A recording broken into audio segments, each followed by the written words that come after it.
Standard 9th and 10th. Subject English. Topic Grammar. Modal auxiliary verbs. सहाय्यकारी क्रियापदे.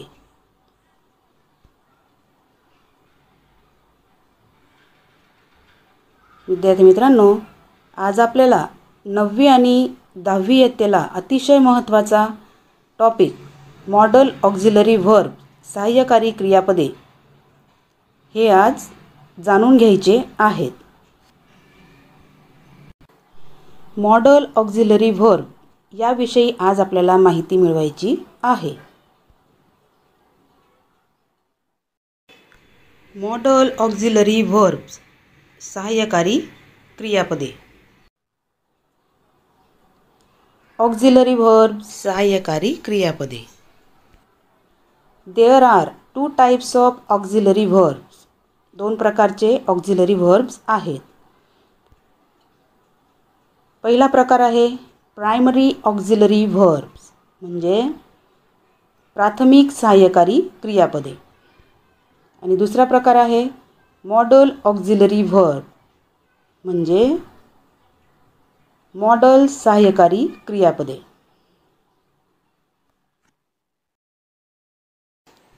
What is auxiliary verb? Auxiliary verb म्हणजे काय? Auxiliary verbs are those word which are used as helping verbs to make tenses, negative and interrogative sentences, moods, etc. सहाय्यकारी क्रियापद हे शब्द बनवण्यासाठी मदत करणारे क्रियापद म्हणून वापरले जातात. तसेच कालखंड, नकारात्मकता, प्रश्नार्थक वाक्य आणि मनाची भावना इत्यादी दर्शवण्यासाठी ऑक्झिलरी व्हर्ब्स वापरले जातात. तर आज आपण त्यांच्याविषयी माहिती मिळवायची आहे. 13 प्रकारची मॉडल ऑक्झिलरी व्हर्ब्स आहेत आणि त्या प्रत्येकाचा अभ्यास आज आपल्याला करायचा आहे. प्रत्येकाविषयी माहिती बघायची आहे. वाक्यात त्यांचा उपयोग कशा प्रकारे करतात ते आज आपण पाहू. मॉडल ऑक्झिलरी व्हर्ब्स भाववाचक सहाय्यकारी क्रियापदे. Modal auxiliaries or modals are used when we want to indicate our attitude towards what we are saying. विद्यार्थी मित्रांनो, आपल्याला जे सांगायचे असते ते सूचित करण्यासाठी मॉडलचा वापर करतात. ही मॉडलची व्याख्या झाली. आपल्याला जे सूचित करायचं आहे तर ते सांगण्यासाठी आपल्याला मॉडलचा वापर हा वाक्यामध्ये नेहमी आपण केला जात असतो आणि मॉडल्समुळेच वाक्य हे पूर्ण होत असतं. मॉडल्स. आता कोणकोणत्या प्रकारची मॉडल्स आहेत ते आपण जाणून घेऊया. Shall, should, will, would, can, कुड, मे, माइट, मस्ट, नीड, डेअर, ऑट टू, यूज टू, एटसेट्रा. तर ही सगळी मॉडल्स आहेत आणि यांचा वाक्यामध्ये कशा प्रकारे उपयोग केला जात असतो त्याविषयी आज आपण माहिती बघणार आहोत. The characteristics of the models. भाववाचक सहाय्यकारी क्रियापदांची वैशिष्ट्ये. There are 7 characteristics of the models. 7 प्रकारची भाववाचक सहाय्यकारी क्रियापदांची वैशिष्ट्ये आहेत. तर एक एक वैशिष्ट्य आपण पुढे जाणून घेऊया.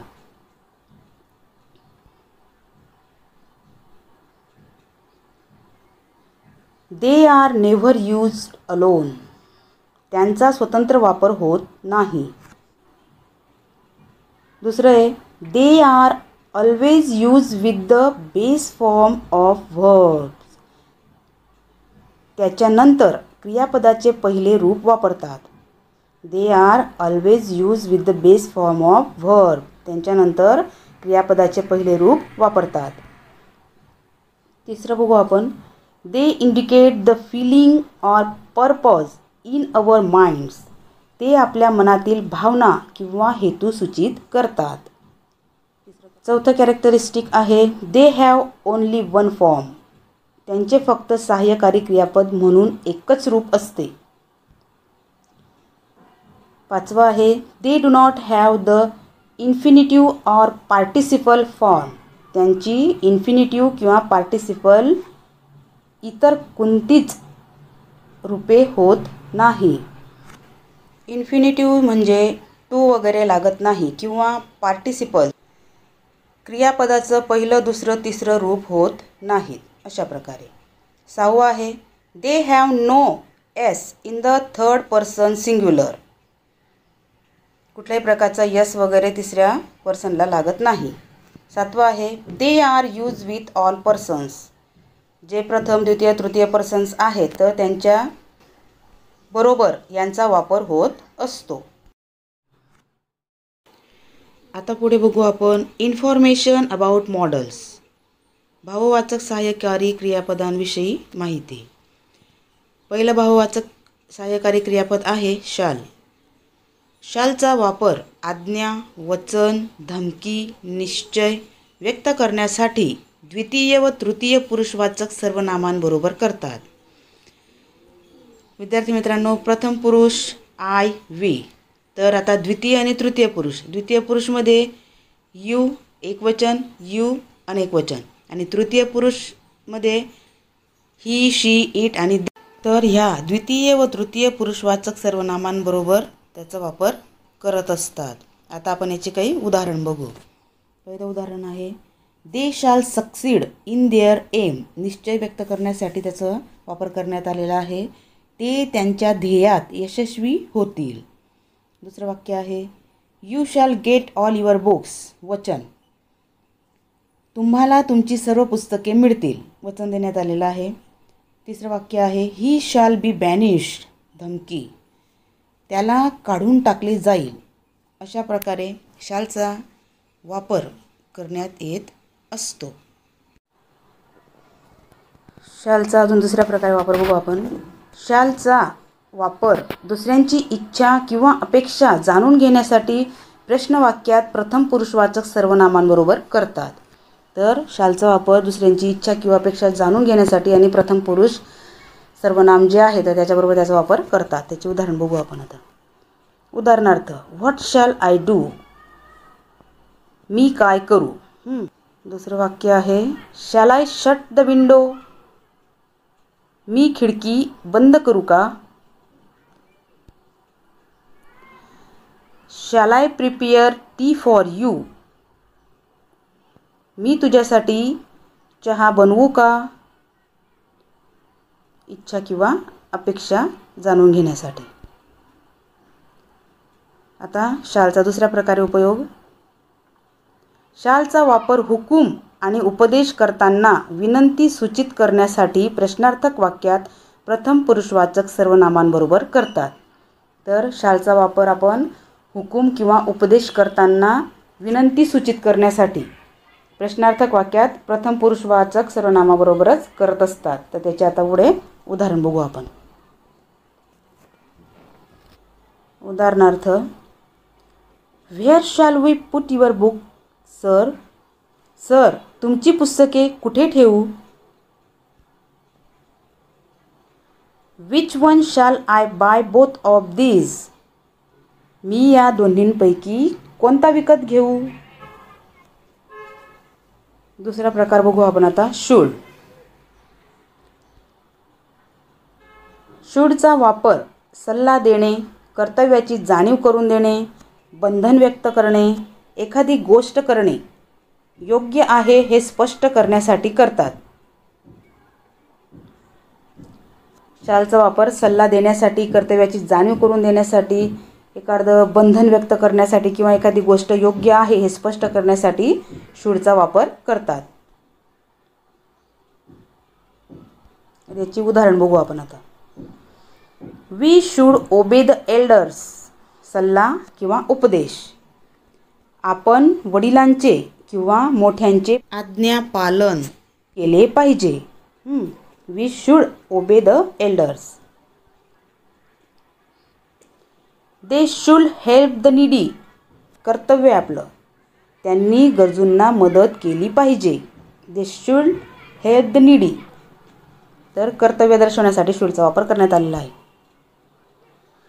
ही should across the road carefully. बंधन लावण्यात आलेलं आहे.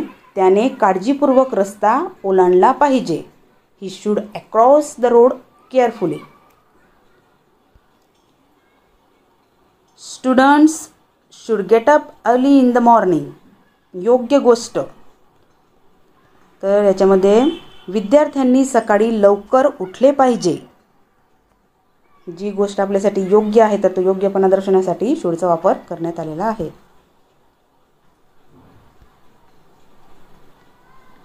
अपेक्षा व्यक्त करण्यासाठी शूडचा वापर करतात.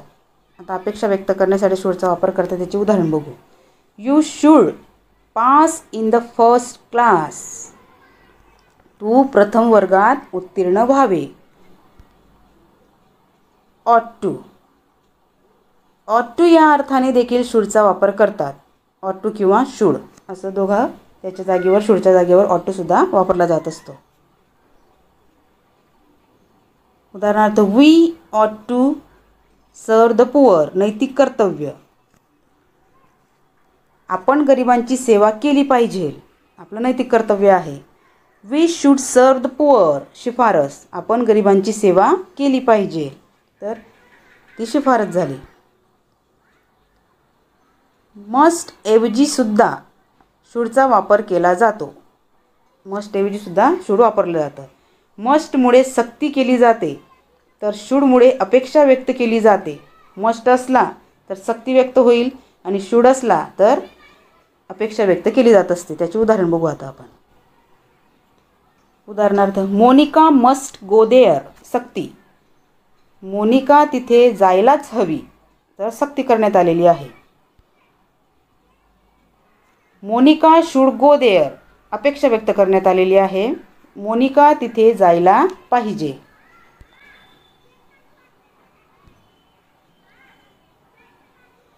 अनिश्चितता व्यक्त करण्यासाठी देखील शूडचा वापर करतात. अनिश्चितता असेल तर त्यावेळीच ती व्यक्त करण्यासाठी सुद्धा शूडचा वापर करतात. उदाहरणार्थ बघू. Should it rain we should not go out. तर पाऊस पडला पाहिजे. आम्ही बाहेर जाऊ शकत नाही. पुढचा प्रकार बघू आपण. विलचा वापर मनातील निश्चय किंवा दृढ संकल्प व्यक्त करण्यासाठी प्रथम पुरुषवाचक सर्वनामांबरोबर करतात. मनातील निश्चय किंवा दृढ संकल्प व्यक्त करण्यासाठी प्रथम पुरुषवाचक सर्वनामाबरोबरच विलचा वापर करण्यात येत असतो. उदाहरणार्थ I will win the race. मी शर्यत जिंकू.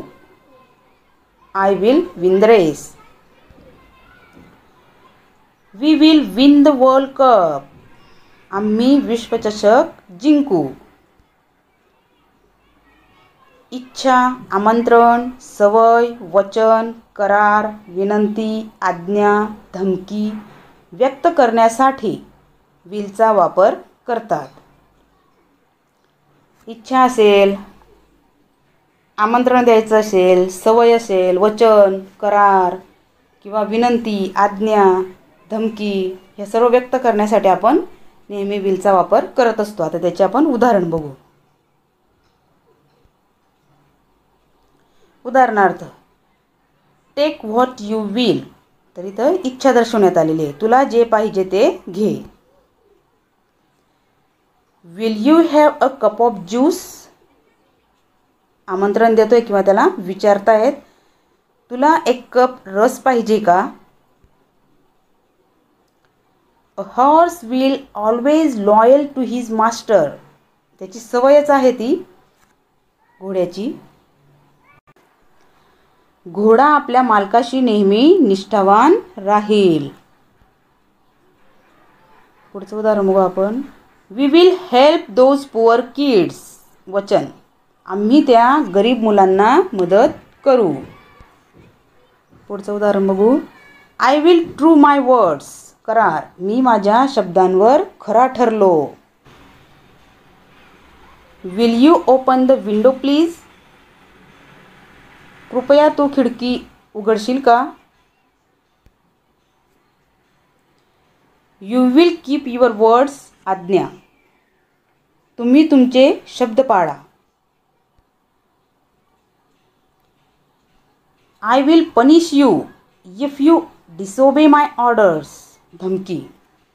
जर तुम्ही माझ्या आदेशाचे उल्लंघन केले तर मी तुम्हाला शिक्षा करेन. अशा प्रकारे विलचा वापर करतात.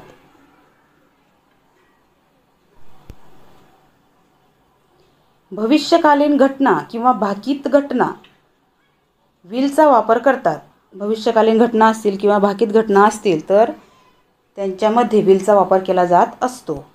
उदाहरणार्थ, Divya will stand first in the examination. Divya परीक्षेत प्रथम राहणार आहे. चौथा प्रकार आहे वुड.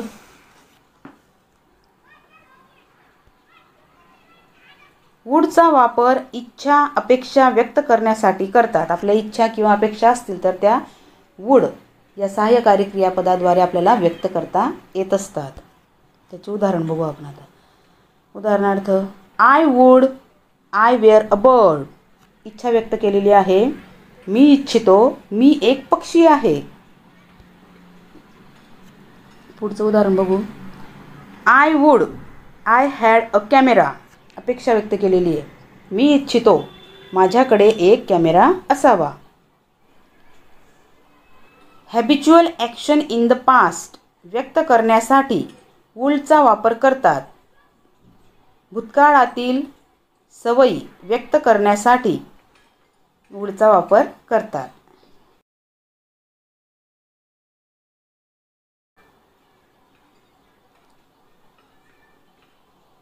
संकल्प किंवा निश्चय व्यक्त करण्यासाठी वुडचा वापर करतात. उदाहरणार्थ, he would take part in the competition. तो या स्पर्धेत भाग घेणार होता. वुडचा वापर ऑफर करताना सुद्धा केला जातो. ऑफर करतो ना आपण तेव्हा सुद्धा वुडचा वापर केला जात असतो. उदाहरणार्थ, would you like a cup of T. Offer. तुम्हाला एक कप चहा आवडेल. यूज टू ऐवजी देखील वुडचा वापर करतात. यूज टू ऐवजी वुड सुद्धा वापरलं जात असतं. उदाहरणार्थ, Sunil Gavaskar used to play cricket. Sunil Gavaskar cricket खेळायचे. Sunil Gavaskar would play cricket. Used to ऐवजी वुड. सुनील गावस्कर क्रिकेट खेळत असत. अशा प्रकारे. वर्तमान काळात नम्रतापूर्वक विनंती करण्यासाठी वुडचा वापर करतात. आता वर्तमान काळात नम्रतापूर्वक विनंती करण्यासाठी सुद्धा वुडचा वापर केला जात असतो. त्याची काही उदाहरणं आहेत. उदाहरणार्थ, would you bring that book here please. कृपया तू ते पुस्तक इथे आणशील का. पाचवा प्रकार आहे आता कॅन. कॅनचा वापर पात्रता, परवानगी, विनंती, हक्क, शक्यता, मनाई व्यक्त करण्यासाठी करतात. पात्रता, काय पात्रता आहे किंवा परवानगी, विनंती, हक्क, शक्यता किंवा मनाई व्यक्त करण्यासाठी कॅनचा वापर करतात. उदाहरणार्थ, आय कॅन स्विम. पात्रता, मी पोहू शकतो. यू कॅन गो नाव. परवानगी, तू आता जाऊ शकतो.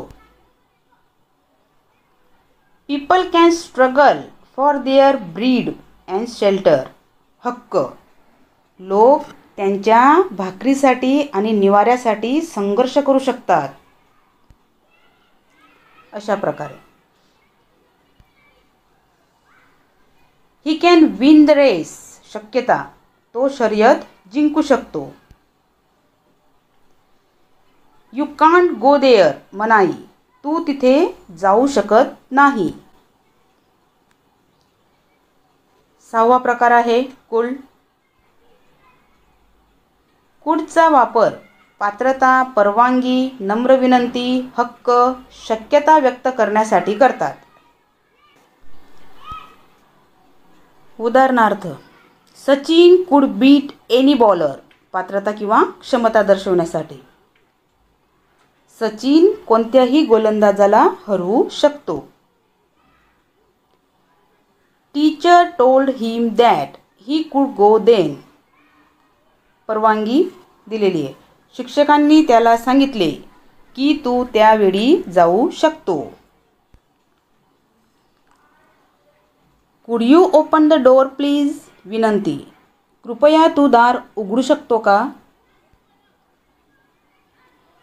इंडियन्स कुड फाइट्स फॉर देअर फ्रीडम, हक्क, भारतीय त्यांच्या स्वातंत्र्यासाठी लढू शकले. He could catch the ball, शक्यता, तो चेंडू पकडू शकला. अशा प्रकारे वर्तमान काळामध्ये प्रश्नार्थक वाक्यात कुलवर जोर देऊन गोंधळ किंवा उतावीळपणा व्यक्त करतात. वर्तमान काळामध्ये प्रश्नार्थक वाक्य असेल तर कुडवर जोर देऊन गोंधळ किंवा उतावीळपणा त्याच्याद्वारे व्यक्त केला जात असतो. उदाहरणार्थ, व्हॉट कुड दे मीन, त्यांचा अर्थ काय. व्हेअर कुड वी वेट, आम्ही कुठे थांबू शकतो. अशा प्रकारे. 7वा आहे मे. मेचा वापर परवानगी, औपचारिक विनंती, शक्यता, संभाव्यता व्यक्त करण्यासाठी करतात. याचं उदाहरण बघू आता आपण. May I come in sir, परवानगी, सर मी आत येऊ शकतो का.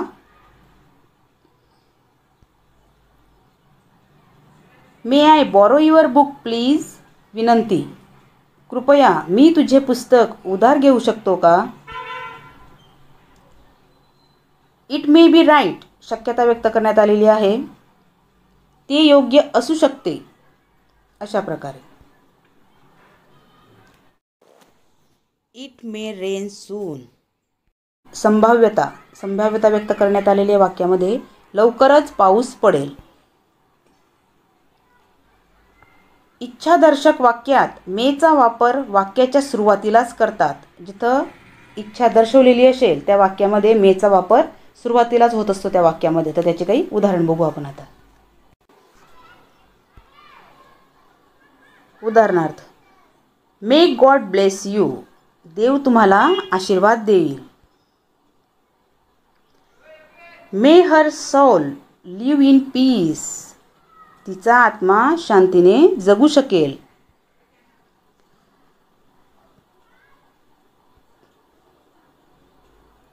मनाई व्यक्त करण्यासाठी मे नॉट वापरतात.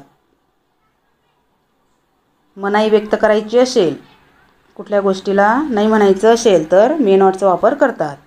त्याची काही उदाहरण बघू आपण आता. आता इथं प्रश्न विचारलेला आहे, may I borrow your paper please, कृपया मी तुझा पेपर घेऊ शकतो का. तर आता त्याचं उत्तर मे नॉट नाही येईल.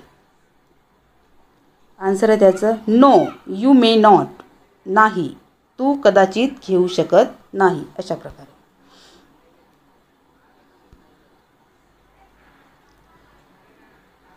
आठवा प्रकार आहे माईट. वर्तमानपत्रांमध्ये परवानगी, औपचारिक विनंती, शक्यता, संभाव्यता व्यक्त करण्यासाठी माईटचा वापर करतात. उदाहरण बघू आता आपण.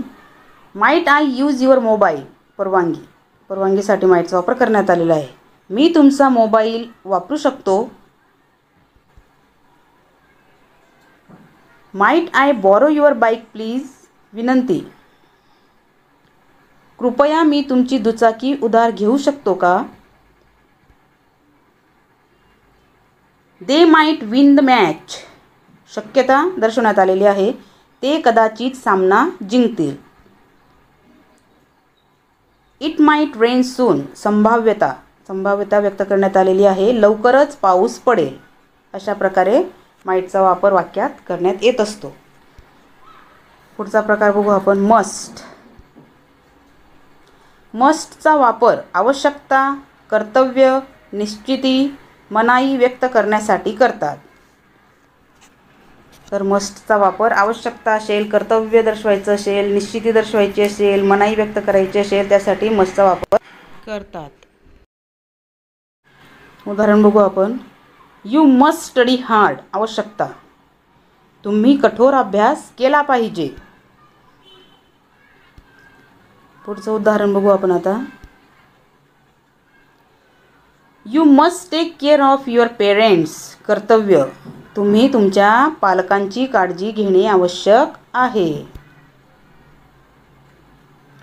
दे must caution him.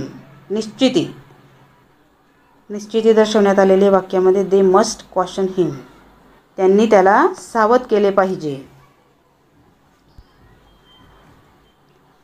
You must not get up late in the morning. मनाई व्यक्त करण्यासाठी, तुम्ही सकाळी उशिरा उठू नये. इथं मनाई व्यक्त करण्यात आलेली आहे. मस्ट ऐवजी टू हॅवचा वापर केला जातो. मस्ट ऐवजी टू हॅवचा सुद्धा वापर केला जात असतो. मस्ट हे व्यक्तिवाचक असून टू हॅव हे अव्यक्तिवाचक आहे. मस्ट हे जे आहे तर ते व्यक्तिवाचक आहे आणि टू हॅव जे आहे तर ते अव्यक्तिवाचक आहे. उदाहरण बघू. I must get up early. व्यक्तिवाचक, मी लवकर उठणे आवश्यक आहे. पुढचं उदाहरण आहे. Next you have to run right. अव्यक्तिवाचक, पुढे तुम्हाला उजवीकडे वळावे लागेल. मस्टला भूतकाळी रूप नाही म्हणून इनडायरेक्ट स्पीच करताना त्याचे हॅड टू मध्ये रूपांतर करतात. मस्टचं भूतकाळी रूप नाही आहे म्हणून जेव्हा आपण इनडायरेक्ट स्पीच करत असतो तेव्हा त्याचे हॅड टू मध्ये रूपांतर हे करत असतात. तर त्याचं आपण पुढे उदाहरण बघू.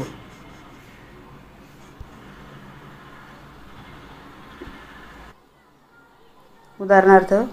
The teacher said we must go now. शिक्षक म्हणाले आपण आता जायलाच हवे. इनडायरेक्ट स्पीचचं वाक्य आहे, त्याचं आता डायरेक्ट स्पीच करू आपण. The teacher said that they had to go then. शिक्षक म्हणाले की त्यांनी त्यावेळी जायचे होते. अशा प्रकारे इनडायरेक्ट स्पीच झालेलं आहे. रिमेंबर, आठवण ठेवायची आपल्याला. He must go now. त्याने आता जायलाच हवे.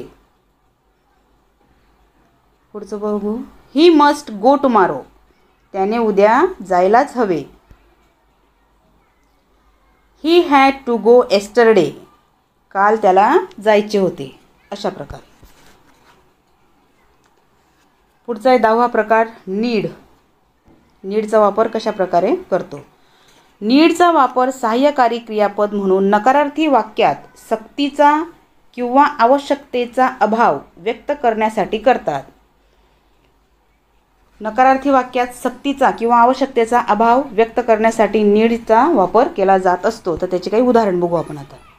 उदाहरणार्थ. You need not call the doctor. तुम्ही डॉक्टरांना कॉल करण्याची आवश्यकता नाही. You need not shout. तुला ओरडण्याची गरज नाही. अशा प्रकारे. गरज आहे का हे विचारण्यासाठी प्रश्नार्थक वाक्यात वाक्याच्या सुरुवातीस नीडचा वापर करतात. गरज आहे का हे विचारण्यासाठी प्रश्नार्थक वाक्य असेल तर त्या वाक्याच्या सुरुवातीस पहिले नीडचा वापर करतात. त्याचं उदाहरण बघू आता आपण. उदाहरणार्थ. Need I call the doctor. मला डॉक्टरांना कॉल करण्याची आवश्यकता आहे. नीड ही गो नाव. त्याला आता जाण्याची गरज आहे. अशा प्रकारे. पुढचा प्रकार आहे डेअर. डेअरचा वापर कशा प्रकारे करतात ते बघू आता आपण. डेअरचा वापर नकारार्थी व प्रश्नार्थक वाक्यात जास्त प्रमाणात करतात. डेअरचा जो वापर आहे तर तो प्रश्नार्थक वाक्य किंवा नकारार्थी वाक्य याच्यामध्ये जास्त प्रमाणात केला जात असतो. उदाहरणार्थ बघू. He dare not face the enemy. नकारार्थी वाक्य. त्याने शत्रूचा सामना करण्याची हिम्मत केली नाही. शत्रूचा सामना करण्याची हिम्मत त्याच्यामध्ये नव्हती, त्याने ती हिम्मत केली नाही. पुढचं बघू. Dare he face the enemy प्रश्नार्थक. तो शत्रूचा सामना करण्याची हिम्मत करतो. तर हे प्रश्नार्थक होकारार्थी. डेअर सेचा वापर फक्त आय बरोबरच करतात. उदाहरणार्थ बघू. I dare say it will happen later. हे नंतर होईल असे मला सांगण्याचे धाडस आहे. अशा प्रकारे.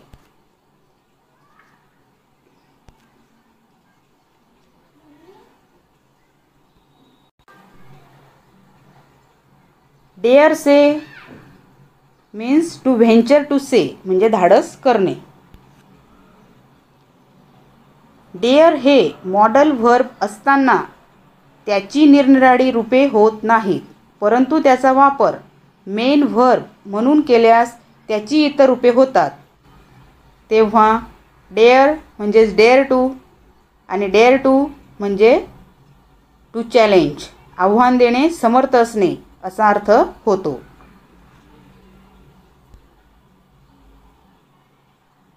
पुढचा प्रकार आहे 12वा ऑट टू. ऑट टूचा वापर कशा प्रकारे केला जात असतो मॉडल ऑक्झिलरी म्हणून ते आपण बघू. ऑट टूचा वापर कर्तव्य, योग्य गोष्ट, सल्ला, संभाव्यता व्यक्त करण्यासाठी करतात. कर्तव्य असेल, योग्य गोष्ट असेल, सल्ला घ्यायचा असेल, संभाव्यता व्यक्त करायची असेल अशासाठी ऑट टूचा वापर करतात. उदाहरण बघू. We ought to take care of our parents. कर्तव्य, आपण आपल्या पालकांची काळजी घेणे आवश्यक आहे. There ought to more buses during Diwali vacation. योग्य गोष्ट, दिवाळीच्या सुट्ट्यांमध्ये आणखी बसेस असाव्यात. अशा प्रकारे. पुढचं उदाहरण बघू. यू ऑट टू स्टडी हार्ड. उपदेश, तुम्ही कठोर अभ्यास केला पाहिजे. इट ऑट टू रेन सून. संभाव्यता, लवकरच पाऊस पडला पाहिजे. अशा प्रकारे. ऑट टू. ऑट टूचा वापर बऱ्याच वेळा शूड सारखा केला जातो. आता ऑट टूचा वापर शूड सारखा सुद्धा केला जात असतो. त्याचे काही उदाहरण बघू. We ought to help the poor. नैतिक कर्तव्य, आपण गरिबांना मदत केली पाहिजे. We should help the poor. शिफारस, आपण गरिबांना मदत केली पाहिजे. तर ऑट टू ऐवजी शूडचा वापर करण्यात आलेला आहे. पुढचा प्रकार आहे शेवटचा 13वा यूज टू. शेवटचा मॉडल ऑक्झिलरी वर्ब आहे. यूज टूचा वापर कशा प्रकारे करतात मॉडल ऑक्झिलरी वर्ब म्हणून. यूज टूचा वापर भूतकाळातील डिस्कंटिन्यूड हॅबिट दर्शवण्यासाठी करतात. डिस्कंटिन्यूड हॅबिट म्हणजे भूतकाळातील सवयी दर्शवण्यासाठी त्यांचा वापर करतात. त्याचं उदाहरण बघू आपण आता. He use to play cricket before his marriage. तो लग्नाआधी क्रिकेट खेळत असे. पुढचं आहे यूज टूचे नकारार्थी रूप म्हणजेच डिड नॉट यूज टू किंवा नेव्हर यूज. त्याचा वापर बघू आता. त्याचं उदाहरण दिलेलं आहे खाली. Shankar didn't use to drink wine. Shankar wine पीत नाही. त्याचा वापर आता नेव्हर यूज टूमध्ये. Shankar never use to drink wine. Shankar कधी वाईन म्हणजे दारू पिऊ शकत नव्हता. अशा प्रकारे. पुढे बघू आपण. यूज टूचे प्रश्नार्थक रूप did dash dash use to dash dash question mark. उदाहरण बघू. Did he use to play cricket. तो क्रिकेट खेळायचा का. पुढचं वाक्य बघू. Did he use to drink wine. तो वाईन म्हणजे दारू किंवा द्राक्षरस पितो काय. अशा प्रकारे. विद्यार्थी मित्रांनो, मॉडल ऑक्झिलरी व्हर्ब भाववाचक सहाय्यकारी क्रियापदे खूप महत्त्वाचा टॉपिक आहे. तर तो तुम्ही व्यवस्थित लक्षात घ्यायचा आहे आणि व्यवस्थित समजून घ्यायचं आहे. 2 ते 3 वेळा वाचायचं आहे आणि आपल्या वहीत लिहून टाकायचं आहे. So friends, we stop here, and I hope you understand all the modal auxiliary verbs very well. And all the modal auxiliary verbs you all write into your grammar notebook. Thank you.